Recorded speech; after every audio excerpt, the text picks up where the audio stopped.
જો ભાઈ ઓલી ઊભી ને એને હું કેદુનો પટાવવાની કોશિશ કરું છું અને આજે હું એને પ્રપોઝ કરીને જ રહીશ. તો હાલ કરી દે પ્રપોઝ. પેલા મારી વાત સાંભળો. 3 પ્રકારના છોકરા મને જરાય નથી ગમતા. કે પેલો ઈ કે જે એના બાપના પૈસે લીલા લેર કરતો હોય. હાલો પપ્પા મારી વાત સાંભળો. આજથી હું તમારા રૂપિયા નહીં વાપરું, ખુદની કમાણી ઉપર જિંદગી જીવીશ. કે બીજો ઈ કે જે એના લુખા ભાઈબંધ હારે રખડતો હોય.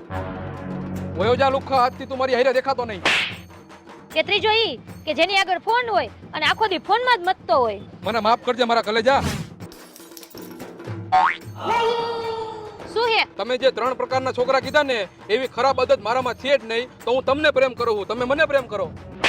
શરમ વગરના, બુદ્ધિ વગરના, તારામાં મગજ જેવું છે કે નહીં? હું બસમાં વાત કરતી હતી. એવું હે? સોરી હો, મારો ફોન. કેટલાક છે આવા ગુજરાતમાં, કઈ સમજાતું જ નથી.